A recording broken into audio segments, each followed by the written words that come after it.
Past टेन्सলৈ আহিছোঁ past टेन्सर ठीक एके past टेन्सर भाग 4টা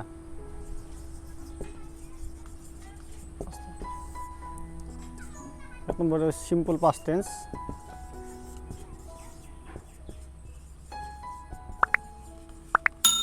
सिम्पल पास्ट टेन्स और past indefinite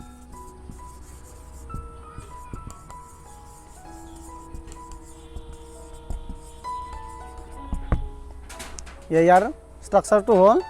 subject plus verb in past plus object এই ক্ষেত্ৰত যিবিলাক ঘটনা অতীততে শেষ হৈ যায় সেইবিলাক সিম্পল পাষ্ট টেন্স উদাহৰণস্বৰূপে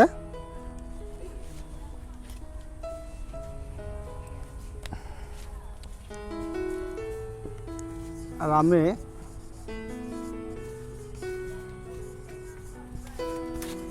भात खाइছিল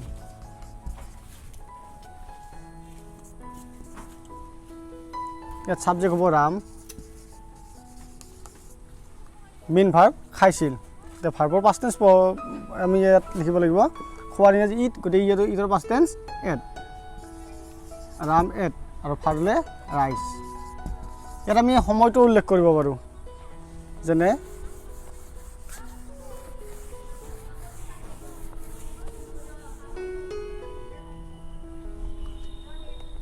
মই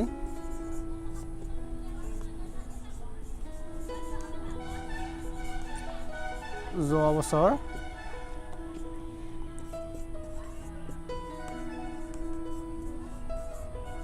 দিল্লীলৈ গৈছিলোঁ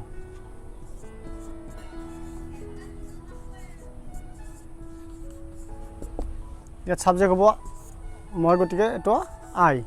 plus verb in past tense year main verb হ'ল গৈছিলোঁ গতিকে গোৰ past tense when I when এতিয়া ক'লৈ গৈছিলোঁ দিল্লীলৈ এতিয়া লৈ থাকিলে টু প্ৰিপজিশ্যন দিল্লী আৰু কেতিয়া গৈছিলোঁ ইয়াত সময়টো উল্লেখ কৰা আছে যোৱা বছৰ গতিকে কামটো যোৱা বছৰ সম্পূৰ্ণ হৈছে গতিকে ইয়াত লাষ্ট ইয়াৰ এইটো সিম্পল পাষ্ট টেন্স এতিয়া পাষ্ট কণ্টিনিউৱাছ টেন্স এতিয়া পাষ্ট কণ্টিনিউৱাছ টেন্স মানে হ'ল যিটো কাম বা ঘটনা অতীততে চলি আছিল অৰ্থাৎ এই কামটো অতীততে চলি আছিল এনেকুৱা অৰ্থ প্ৰকাশ কৰিব যেনে সিহঁতে ক্ৰিকেট খেলি আছিল আমি তেতিয়া শুই আছিলোঁ এনেকুৱা ধৰণৰ বাক্যবিলাক পাষ্ট কণ্টিনিউৱাছ টেন্স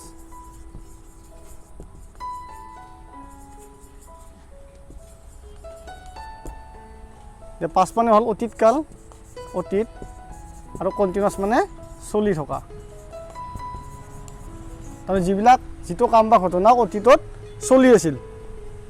ইয়াৰ ষ্ট্ৰাকচাৰ হ'ল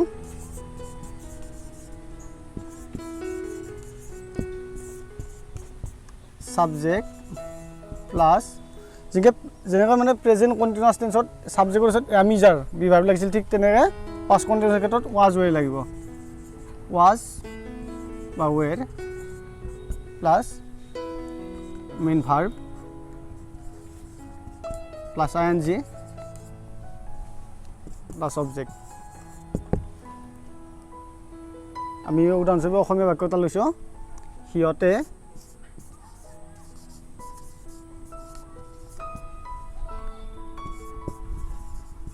ক্ৰিকেট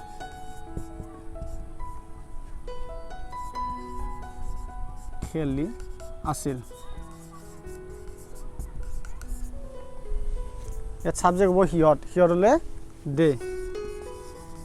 সাবজেক্টৰ পিছত লাগিব ৱাজ বা ৱেৰ গতিকে দেৰ লগত ৱেৰ হ'ব যিহেতু প্লুৰেল নাম্বাৰ দে ৱেৰ প্লাছ মেইন ভাৰ্ব হ'ল খেলি থকা প্লেয়িং ভাৰ্ব হ'ল আই এন জি প্লাছ অবজেক্ট হ'ল ইয়াত ক্ৰিকেট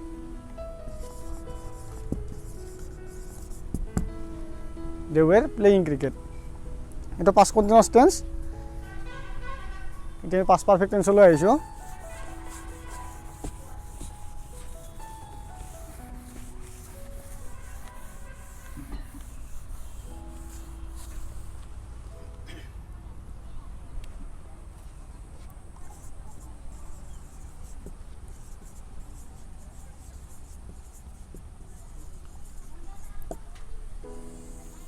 তে পাষ্ট পাৰফেক্ট টেন্স মানে কি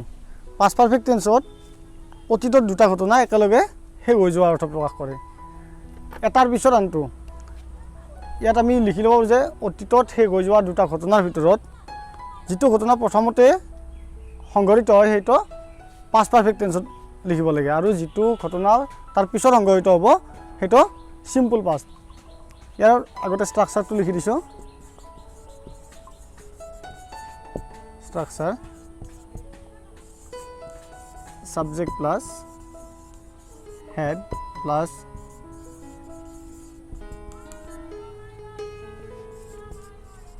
verb in past participle plus object তাও অসমীয়াৰ বাক্যটা লিখি দিছোঁ ইয়াত বুজি পোৱাৰ সহজ হ'ব বেছি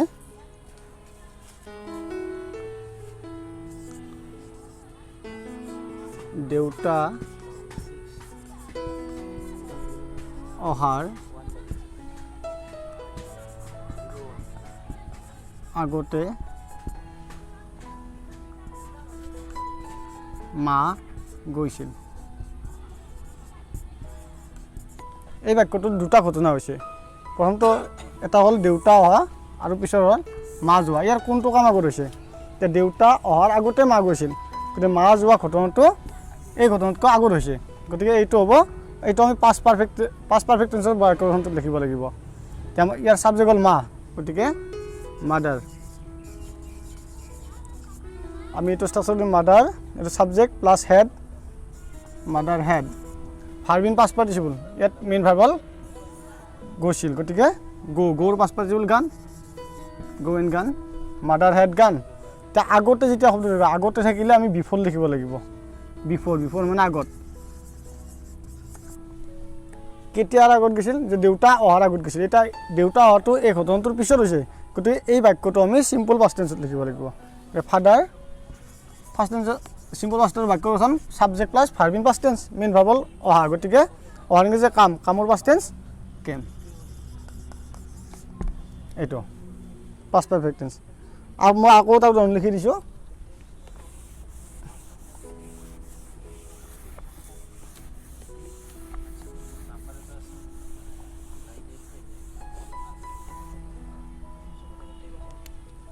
মই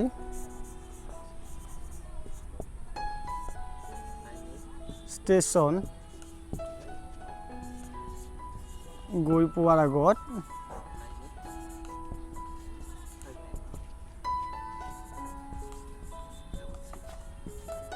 ট্ৰেইনখন এৰিছিল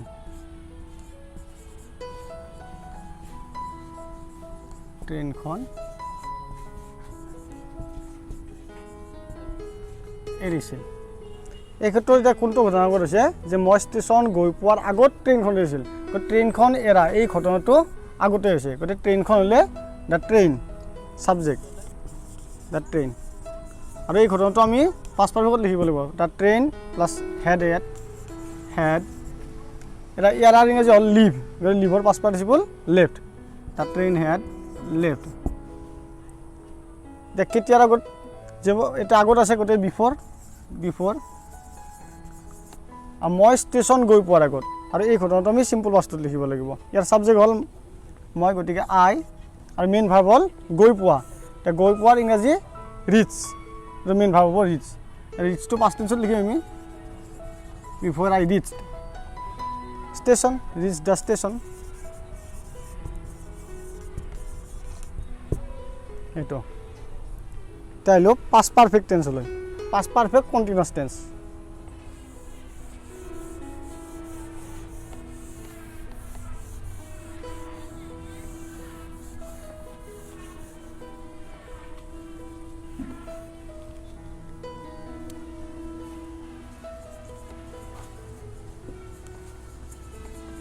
past perfect continuous tense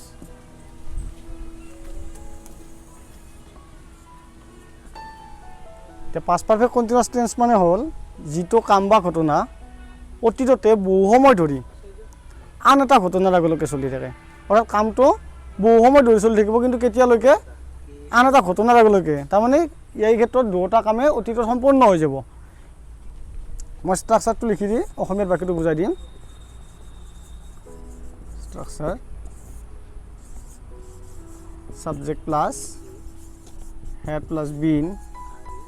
plus verb plus and plus object.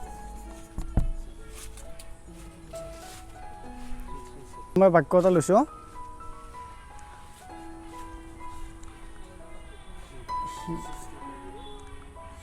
সি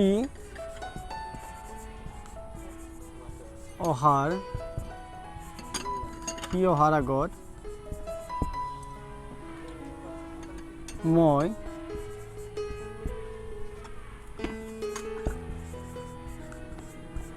দুঘণ্টা ধৰি ইংৰাজী পঢ়ি আছিলোঁ ইংৰাজী পঢ়ি আছিলোঁ ইয়াত দুটা ঘটনা হৈছে যে সি অহাৰ আগত মই দুঘণ্টা ধৰি ইংৰাজী পঢ়িছিলোঁ ইয়াত যিটো মই দুঘণ্টা ধৰি ইংৰাজী পঢ়ি আছিলোঁ এইটো কামটো দুঘণ্টা ধৰি চলি আছিল এতিয়া কেতিয়াৰ আগলৈকে চলি আছিল যে সি অহাৰ আগলৈকে এই ক্ষেত্ৰত যিটো ঘটনা যে প্ৰথমতে হ'ব সেইটো আমিতো কিহত লিখিব লাগিব পাষ্ট পাৰফেক্ট কণ্টিনিউয়াছ টেন্সত লিখিব লাগিব যে মই দুঘণ্টা ধৰি ইংৰাজী পঢ়ি আছিলোঁ এইটো পাষ্ট পাৰফেক্ট কণ্টিনিউয়াছৰ বাক্য গঠনটোত লিখিম আৰু পিছত যিটো ঘটনা হৈছে এই ঘটনাটো আমি চিম্পল পাষ্টত লিখিম ঠিক মানে পাষ্ট পাৰফেক্ট টেন্সৰ দৰে একে প্ৰায় কিন্তু এইখিনি আমি কণ্টিনিউয়াছ টেন্সত লিখিব পাষ্ট পাৰফেক্ট কণ্টিনিউয়াছ টেন্স এই ক্ষেত্ৰত মইটো subject plus had plus been I had been year main ভাব হ'ল পঢ়ি থকা I had been reading year object হ'ব ইংলিছ মই কি পঢ়ি আছিলোঁ ইংলিছ পঢ়ি আছিলোঁ I had been reading English তে কিমান সময় ধৰি দুঘণ্টা ধৰি for 2 hours তে কেতিয়া পঢ়ি আছিলোঁ যে সি অহাৰ আগত গতিকে আগত থাকিলে আমি জানো যে আগতে পাইছোঁ যে বিফৰ হি এইটো চিম্পল পাষ্ট টেন্সত লিখিব লাগিব যে অহাৰ ইংৰাজী কাম গতিকে কামৰ পাষ্ট টেন্স কেম এটা পাষ্ট পাৰফেক্ট কণ্টিনিউয়াছ টেন্স আকৌ এতিয়া আমি ফিউচাৰ টেন্সলৈ আহিছোঁ এতিয়া ফিউচাৰ টেন্সৰ যদিও 4টা ভাগ কিন্তু তাৰে মই বেছিকৈ ব্যৱহাৰ হয় প্ৰথম দুটা ভাগ চিম্পল ফিউচাৰ টেন্স আৰু future continuous tense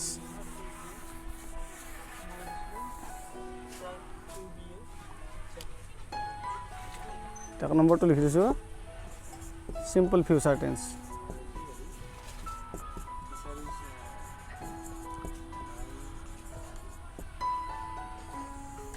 future tense মানে হ'ল যিটো কাম মানে বৰ্তমান সংঘটিত হোৱা নাই কিন্তু ভৱিষ্যতে সংঘটিত হ'ব অৰ্থ প্ৰকাশ কৰিব ষ্ট্ৰাকচাৰ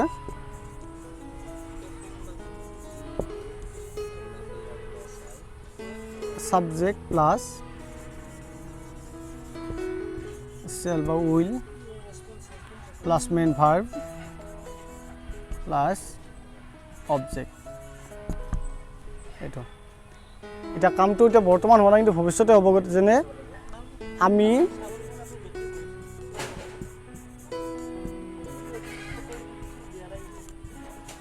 আবেলি ক্ৰিকেট খেলিম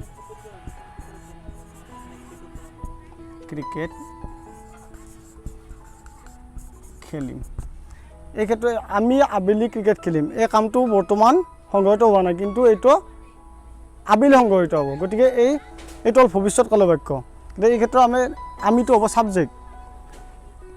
উই সাবজেক্ট প্লাস shall বা will ইয়াত উই ফার্স্ট পার্সন সিঙ্গুলার আই আৰু প্লুৰেল হ'ল উই সাধাৰণতে আই আৰু উইৰ লগত shall ব্যৱহাৰ কৰা হয় আই আৰু উইৰ লগত shall আৰু বাকীবিলাকৰ সাধাৰণতে সেকেন্ড পাৰ্সন সিঙ্গুলাৰ প্লুৰেল আৰু থাৰ্ড পাৰ্সন সিঙ্গুলাৰ প্লুৰেল নাম্বাৰৰ লগত উইল ব্যৱহাৰ কৰা হয়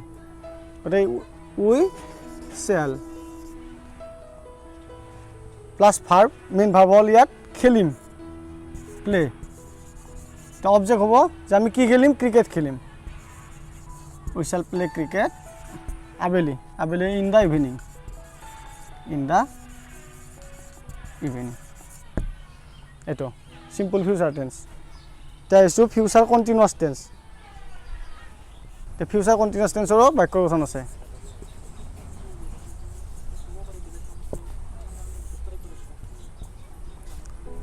সাবজেক্ট প্লাস প্লাস চেল উলিওৱাৰ পিছত লাগিব ইয়াত বি তাৰপিছত main verb plus ING plus object আমি এটা অসমীয়াত বাক্য লৈছোঁ যে আমি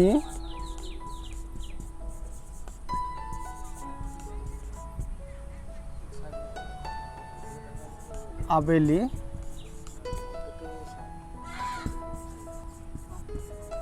ক্রিকেট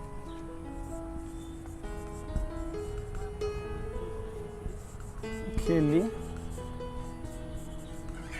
থাকিম